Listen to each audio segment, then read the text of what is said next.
Pak Budi adalah seorang sopir bis malam yang sudah berpengalaman selama 15 tahun. Ia biasa membawa bis antar kota dari Surabaya ke Bandung setiap malam. Namun malam itu, Pak Budi merasa tubuhnya tidak seperti biasanya. Sejak siang tadi, badannya panas dingin, kepala terasa berat, dan tenggorokannya kering. Ia sudah mencoba minum obat dan beristirahat sebentar, tetapi rasa tidak enak itu masih menghantuinya. Sebenarnya malam ini jadwalnya untuk libur dan sopir tembak bernama Wawan yang seharusnya menggantikannya. Namun sore tadi, Wawan menelpon dengan suara serak, memberitahu bahwa ia tidak bisa masuk karena sakit demam tinggi. Mau tak mau, Pak Budi harus turun tangan. Sapri, kondektur yang selalu menjadi partnernya, mengetuk pintu rumahnya pada pukul 8 malam. "Pak Budi, berangkat sekarang. Penumpangnya sudah mulai naik ke bis di terminal," kata Sapri sambil menunduk hormat. Pak Budi menarik napas panjang, mengenakan jaket tebal, lalu meraih kunci bis di atas meja. "Iya Pri, tapi badan saya rasanya tidak enak. Kalau tidak ada kamu, saya mungkin tidak kuat menarik malam ini." Sapri tersenyum kecil, mencoba menyemangati. "Tenang Pak, saya bantu semampu saya. Kalau Bapak butuh istirahat sebentar, kasih tahu saya." Pak Budi hanya mengangguk. Ia tahu perjalanan malam ini tidak akan mudah. Setibanya di terminal, bis itu sudah dipenuhi penumpang. Sebagian besar adalah pekerja dan mahasiswa yang ingin kembali ke Bandung setelah urusan mereka di Surabaya selesai. Ada juga beberapa pedagang yang membawa karung-karung besar berisi barang dagangan. Pak Budi mengamati penumpang melalui kaca spion dari kursinya. Tak ada yang mencurigakan, hanya wajah-wajah lelah yang menunggu perjalanan panjang. Sapri sibuk memeriksa tiket dan memastikan barang bawaan penumpang tersusun rapi di bagasi. Bis mulai bergerak perlahan meninggalkan terminal pukul 9 malam. Pak Budi mengusap wajahnya, mencoba melawan rasa kantuk dan lelah yang menyerang. Di luar hujan rintik mulai turun, membuat suasana semakin dingin. Setelah beberapa jam perjalanan, bis memasuki jalur yang sepi, melintasi hutan kecil. Jalur ini biasanya dilewati setiap malam. Tetapi entah kenapa malam itu terasa berbeda. Pak Budi merasa ada yang mengawasi dari gelapnya pepohonan di sepanjang jalan. "Sapri," panggil Pak Budi tiba-tiba. Sapri yang sedang duduk di kursi sebelah memeriksa tiket terakhir, mengangkat wajahnya. "Iya Pak, ada apa? Jalan ini biasanya nggak sesunyi ini kan?" tanya Pak Budi dengan suara rendah. Sapri mengangkat bahu. "Mungkin karena hujan Pak. Biasanya motor dan mobil kecil enggan lewat sini kalau cuaca seperti ini." Pak Budi mengangguk, tetapi firasat aneh itu tak hilang. Ketika bis hampir mencapai tikungan tajam, tiba-tiba terdengar suara keras dari arah belakang. Suara seperti sesuatu yang jatuh atau terlempar. Pak Budi menghentikan bis secara mendadak, membuat beberapa penumpang terkejut. "Sapri, cek bagian belakang. Ada apa itu?" Sapri mengangguk, mengambil senter dari dashboard, lalu berjalan ke bagian belakang bis. Penumpang mulai berbisik-bisik, beberapa bahkan terlihat ketakutan. Sapri kembali beberapa menit kemudian dengan wajah pucat. "Pak, ban belakang kanan kita pecah, tapi ada yang aneh." Pak Budi mengernyit. "Aneh gimana?" Sapri menelan ludah sebelum menjawab. "Bannya kayak ada bekas cakar Pak. Padahal jalannya mulus, nggak ada pecahan kaca atau paku." Pak Budi menghela nafas berat, merasa kepala semakin pusing. "Oke, kita ganti dulu bannya. Tolong temani saya di luar." Di luar, hujan semakin deras. Pak Budi dan Sapri bekerja cepat mengganti ban. Sementara penumpang tetap di dalam bis, menunggu dengan gelisah.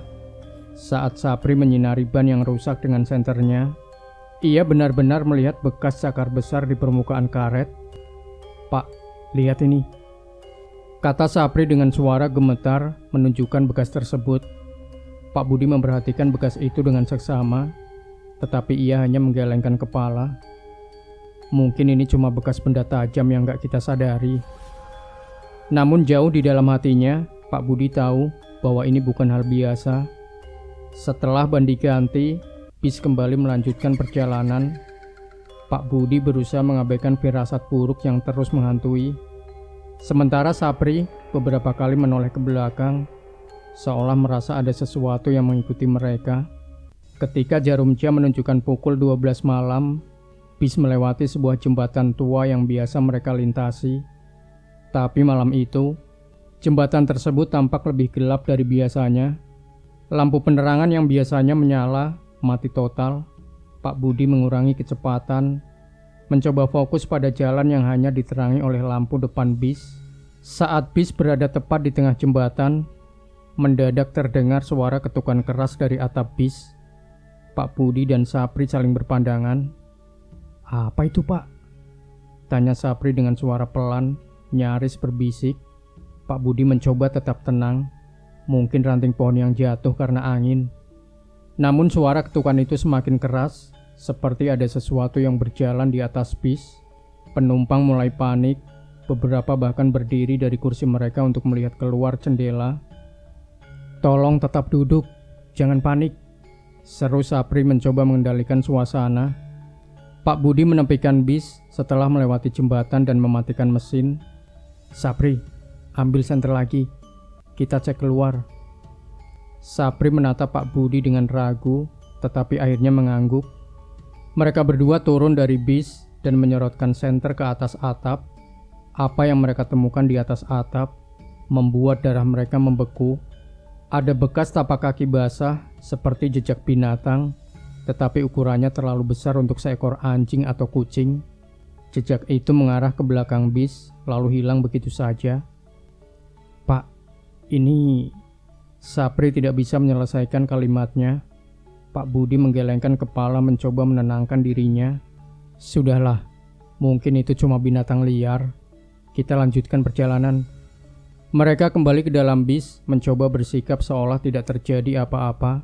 Tapi dalam hati, keduanya tahu malam ini tidak akan biasa saja. Malam semakin larut, suasana jalan begitu sepi. Hanya ada suara deru mesin bis dan rintik hujan yang menghantam kaca depan. Pak Budi menggenggam erat setir, mencoba melawan rasa kantuk yang semakin berat. Tubuhnya mulai menggigil dan kepala seperti dihantam palu. Matanya berulang kali terpejam tanpa sadar, tetapi ia terus memaksa dirinya tetap terjaga. Sapri duduk di kursi sebelah, diam tanpa bicara. Ia tampak sibuk memandang jendela, sesekali menghela napas panjang. Mungkin masih terbayang kejadian aneh di jembatan tadi.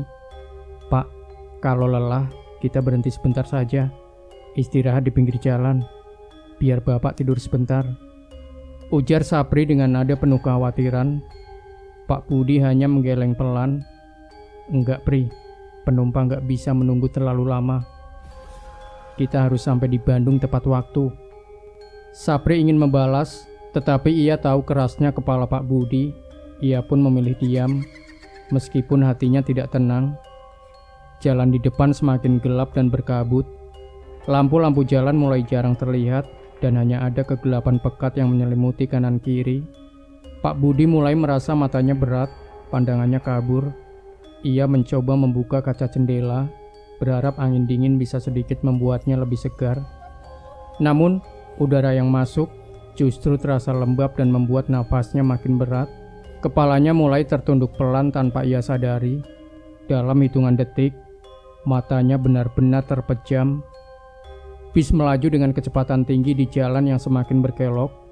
Tiba-tiba klakson panjang dari arah berlawanan membangunkannya. Dengan refleks, Pak Budi membuka mata dan mendapati sebuah kendaraan kecil seperti mobil bak terbuka melaju lambat di depannya. "Astaga!" teriaknya sambil membanting setir ke kanan untuk menghindar. Namun hujan yang deras membuat jalanan licin. Ban bis kehilangan cengkeraman dan kendaraan besar itu tergelincir ke arah kiri. Sapri berteriak panik, sementara para penumpang di belakang mulai berteriak histeris. "Pak Budi, rem, rem!" Sapri berteriak sekuat tenaga. Pak Budi menginjak rem, tetapi semuanya sudah terlambat. Bis kehilangan kendali dan meluncur ke sisi jalan yang curam. Ia hanya bisa memegang setir erat-erat sambil merasakan tubuhnya terpental saat bis menghantam batu besar di tepi jurang. Suara dentuman keras menjadi hal terakhir yang ia dengar sebelum semuanya berubah menjadi gelap. Pak Budi terbangun dengan rasa sakit luar biasa di seluruh tubuhnya. Ia membuka matanya perlahan, menyipitkan pandangan akibat cahaya terang yang menyilaukan. Di mana ini? Gumamnya dengan suara serak. Ia mendapati dirinya terbaring di atas ranjang dengan selang infus menempel di tangannya. Tubuhnya dipenuhi perban dan ada aroma obat yang menusuk hidungnya. Beberapa mesin medis di sampingnya berbunyi monoton, menunjukkan tanda-tanda kehidupannya yang masih berjalan. Seorang perawat yang mengenakan seragam putih datang menghampiri dengan senyum kecil. Pak Budi sudah sadar.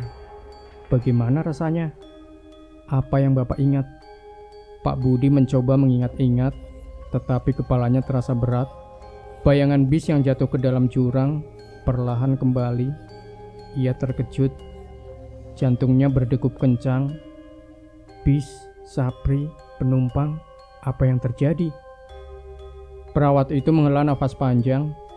Bapak istirahat dulu. Jangan memaksakan diri mengingat terlalu banyak. Pak Budi mencengkram lengan perawat itu. Tolong jawab, apa yang terjadi dengan bis saya? Bagaimana Sapri dan para penumpang? Wajah perawat itu berubah muram. Ia memanggil dokter yang kemudian masuk ke ruangan. Dokter, seorang pria parubaya dengan wajah serius mendekati ranjang Pak Budi.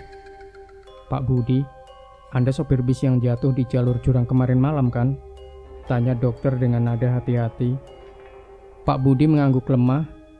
Iya, bagaimana dengan penumpang saya? Mereka baik-baik saja kan? Dokter menghela nafas panjang, menatap Pak Budi dengan tatapan penuh belas kasihan. Maaf Pak, kami sudah melakukan yang terbaik, tetapi semua penumpang dan kondektur Anda tidak ada yang selamat. Dunia Pak Budi seakan berhenti seketika. Kata-kata dokter itu menggema di kepalanya, memukulnya dengan kenyataan yang tak mampu ia terima. Tidak mungkin. Pak Budi menggelengkan kepala, air matanya mulai mengalir. Sapri, dia ada di sebelah saya. Dia pasti selamat. Dia pasti. Dokter meletakkan tangannya di bahu Pak Budi, mencoba menenangkannya. Kami menemukan tubuh mereka di lokasi kecelakaan. Sayangnya, luka-luka mereka terlalu parah. Anda satu-satunya yang berhasil selamat, meskipun mengalami cedera serius. Pak Budi menangis tanpa suara. Bayangan wajah Sapri dan para penumpang muncul di benaknya. Ia merasa bersalah, merasa gagal melindungi mereka. Siang itu, seorang polisi datang ke rumah sakit untuk memberikan laporan kepada Pak Budi. Wajah polisi itu terlihat tegang, seolah-olah ia membawa kabar yang lebih buruk.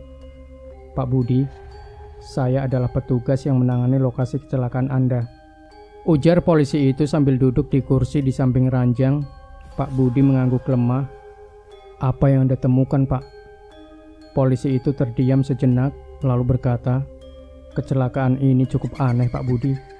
Jalur tempat bis Anda jatuh sebenarnya bukan jalur berbahaya, dan tanda-tanda di lokasi menunjukkan bahwa bis Anda tidak seharusnya tergelincir begitu saja.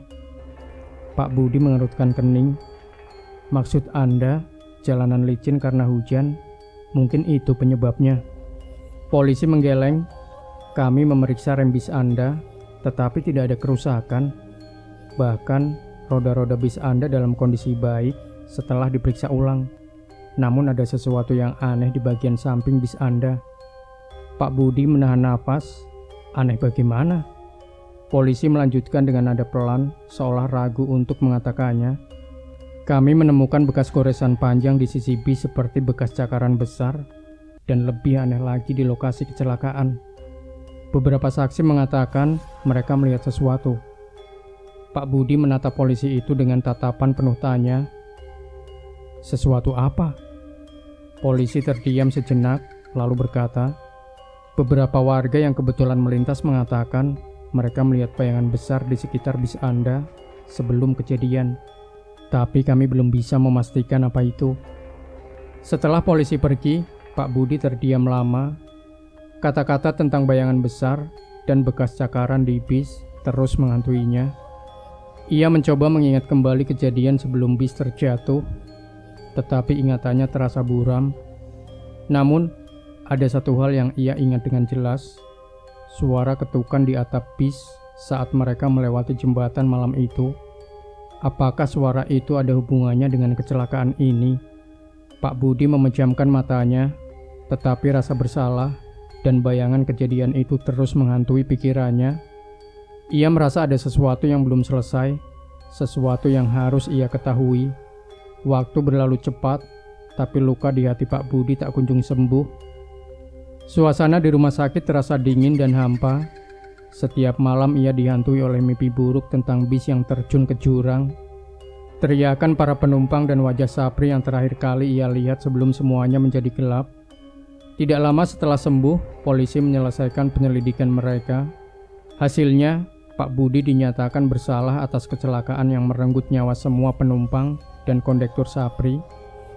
Pengadilan memutuskan ia lalai dalam menjalankan tugas sebagai sopir bis, terlebih setelah terungkap bahwa ia memaksakan diri mengemudi pada kondisi tidak sehat. Hakim menjatuhkan hukuman penjara selama 5 tahun. Pak Budi hanya bisa menundukkan kepala saat vonis dijatuhkan.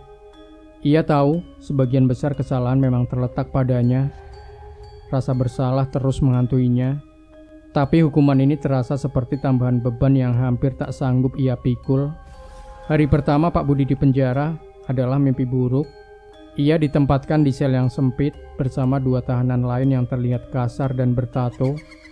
Mereka jarang berbicara, hanya sesekali melirik Pak Budi dengan tatapan curiga. Setiap malam, Pak Budi terbaring di ranjang besi yang dingin, mencoba memejamkan mata, tetapi suara-suara dari dalam kepalanya terus menghantui. Suara Sapri memanggil namanya, teriakan para penumpang, bahkan bayangan bis yang terjun ke jurang. Semuanya muncul silih berganti. Namun, sesuatu yang lebih menyeramkan mulai terjadi pada minggu kedua. Malam itu Pak Budi baru saja selesai berdoa di sudut sel. Ia berlutut memohon ampun kepada Tuhan atas kesalahan-kesalahan yang telah ia perbuat. Saat ia hendak berbaring, tiba-tiba terdengar suara langkah kaki dari luar selnya. Pak Budi mendongak. Ia melihat bayangan seseorang berdiri di depan jeruji sel. Sosok itu diam tidak bergerak. Pak Budi mencoba melihat lebih jelas, tetapi lampu lorong penjara terlalu redup. "Siapa di sana?" tanyanya dengan suara pelan. Bayangan itu tidak menjawab. Pak Budi mulai merasakan hawa dingin yang merayap di sekujur tubuhnya. Ia bangkit perlahan, mendekati jeruji untuk melihat lebih jelas.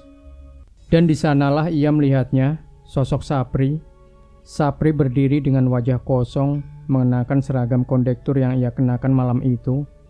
Matanya menatap tajam ke arah Pak Budi tanpa ekspresi sedikit pun.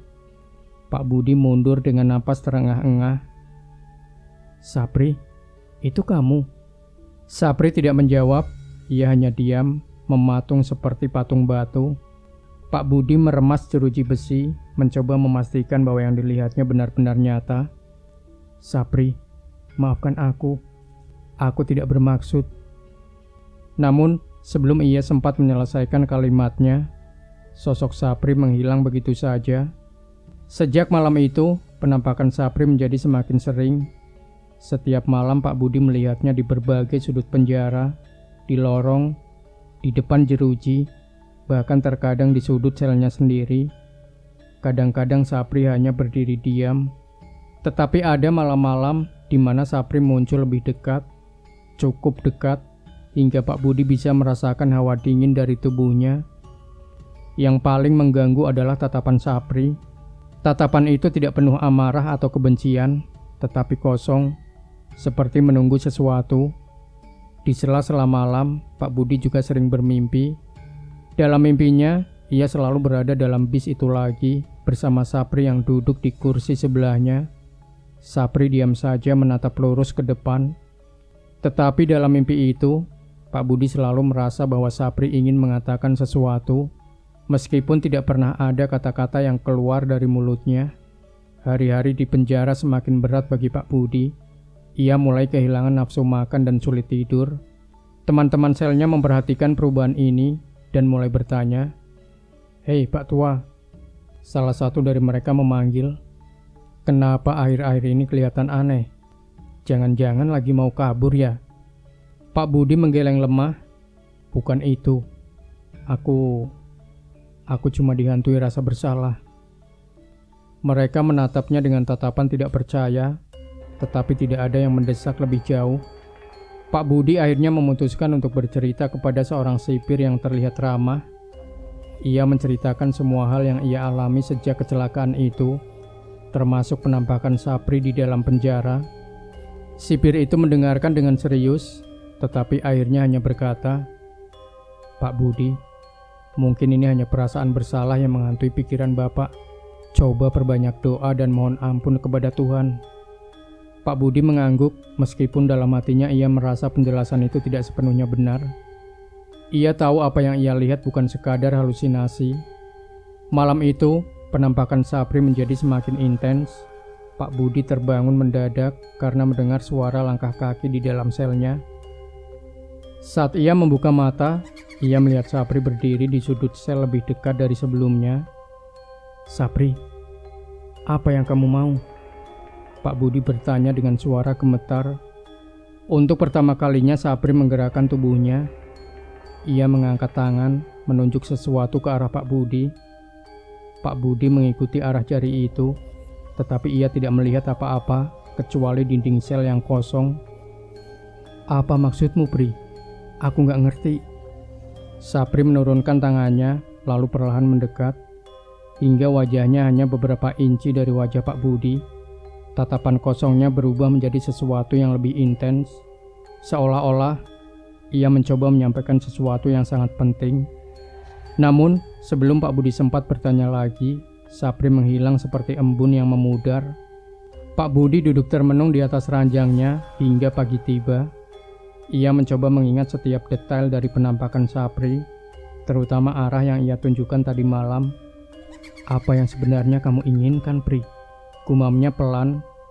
Ia mulai merasa bahwa ada sesuatu yang belum selesai, sesuatu yang mungkin hanya Sapri yang tahu. Tetapi bagaimana ia bisa mencari tahu? Di dalam penjara, ia tidak punya banyak pilihan selain menunggu jawaban yang mungkin tidak akan pernah datang. 5 tahun yang panjang berlalu, dan akhirnya Pak Budi menghirup udara kebebasan. Ia keluar dari penjara dengan tubuh yang lebih kurus dan wajah yang lebih tua dari usianya. Namun, ada secercah harapan di hatinya. Ia berharap masa-masa kelam itu bisa segera berlalu, dan ia bisa menjalani sisa hidupnya dengan tenang. Saat melangkah keluar dari gerbang penjara, ia melihat hanya satu orang yang menunggunya, Suyatmi, istri tercintanya. Dengan wajah lelah tapi penuh cinta, ia menyambut Pak Budi dengan pelukan hangat. "Mas, akhirnya pulang juga," ucap Suyatmi dengan mata berkaca-kaca. Pak Budi mengangguk, suaranya berat. "Maafkan aku, Yat. Aku membuatmu menderita. Yang penting sekarang Mas sudah bebas. Kita mulai lagi dari awal ya." Pak Budi kembali ke rumah kecilnya di pinggiran kota. Rumah itu tidak banyak berubah, hanya tampak lebih usang. Tetangga yang dulu ramah, sekarang lebih sering memandangnya dengan tatapan penuh kasihan atau bahkan curiga. Malam pertama di rumah, Pak Budi merasa aneh. Ia sulit tidur, seperti ada sesuatu yang mengawasinya. Dan benar saja, saat ia menoleh ke sudut kamar, ia kembali melihat sosok Sapri. Sapri berdiri di sana, mengenakan seragam kondektur yang sama seperti 5 tahun lalu. Wajahnya kosong, tidak marah, tidak tersenyum. Hanya diam menatap Pak Budi. Pak Budi menelan ludah. "Sapri, aku tahu aku salah. Maafkan aku. Aku gak bermaksud membahayakan kamu." Sapri tidak menjawab. Ia hanya berdiri, lalu perlahan menghilang. Pak Budi merasa kakinya lemas. Ia duduk di tepi ranjang, mencoba menenangkan dirinya. Namun kehadiran Sapri yang terus-menerus ini membuatnya semakin yakin bahwa ada sesuatu yang belum selesai.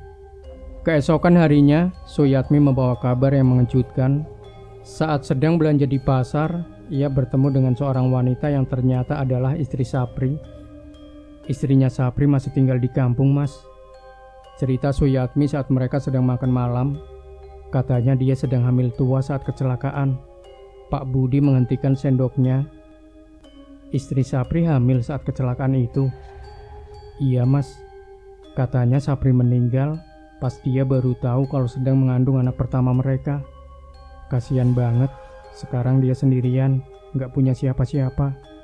Berita itu membuat Pak Budi terdiam lama. Bayangan Sapri yang terus menghantui terasa semakin jelas. Mungkinkah ini ada hubungannya dengan istrinya? Yat, ucap Pak Budi akhirnya. Aku harus menebus kesalahanku.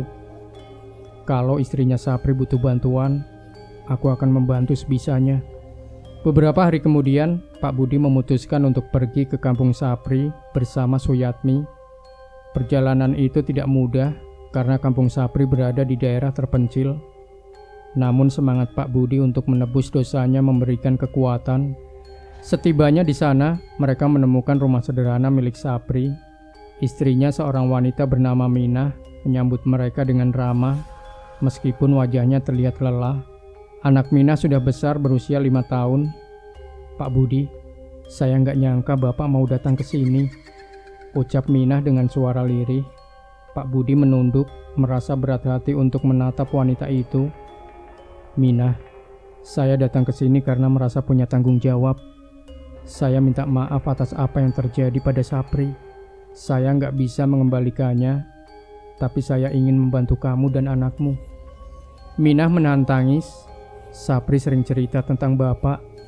Katanya Bapak itu orang baik. Saya tahu kecelakaan itu bukan sepenuhnya salah Bapak. Ucapan itu seperti duri yang mencabut beban di hati Pak Budi. Meskipun rasa bersalahnya tetap ada, hari demi hari berlalu dan Minah mulai menunjukkan tanda-tanda akan semangat hidup. Pak Budi dan Suyatmi memutuskan untuk tinggal di kampung itu sementara waktu agar bisa membantu Minah. Malam itu, Minah mulai merasa tenang. Pak Budi membelikan bahan makanan, sementara Suyatmi menemani Minah dan anaknya di kamar. Pak Budi berdoa di luar kamar, memohon kepada Tuhan agar Minah selalu diberikan ketabahan. Ia merasa ini adalah kesempatan terakhirnya untuk menebus dosa, untuk memberikan sesuatu yang berarti bagi keluarga Sapri. Aku akan membantu membesarkan anak ini, Minah, kata Pak Budi dengan suara mantap. Aku gak akan meninggalkan kamu sendirian. Minah hanya bisa menangis, merasa bersyukur atas kebaikan Pak Budi. Malam itu, Pak Budi merasa tenang untuk pertama kalinya setelah 5 tahun. Ia duduk di beranda rumah Minah, menatap langit malam yang cerah. Tiba-tiba, ia merasakan kehadiran seseorang di dekatnya. Saat ia menoleh, ia melihat Sapri berdiri di sana, mengenakan pakaian yang sama seperti sebelumnya. Namun kali ini, ada senyum tipis di wajahnya. Pak Budi berdiri menatap Sapri dengan mata berkaca-kaca. Sapri, aku harap ini cukup untuk menebus dosaku padamu. Sapri tidak mengatakan apa-apa. Ia hanya mengangguk pelan, lalu berbalik dan berjalan menjauh hingga menghilang dalam kegelapan. Hati Pak Budi merasa lega. Ia tahu akhirnya ia telah melakukan hal yang benar. Pak Budi kembali ke rumahnya bersama Suyatmi, tetapi ia terus menjaga hubungan dengan Minah dan anak Sapri. Ia memastikan mereka memiliki segala yang mereka butuhkan, dari kebutuhan sehari-hari hingga biaya pendidikan di masa depan. Meski masa lalu tidak bisa dihapus, Pak Budi merasa ia telah menemukan cara untuk berdamai dengan dirinya sendiri. Ia belajar bahwa setiap kesalahan memiliki konsekuensi, tetapi selalu ada jalan untuk menebusnya dengan kebaikan.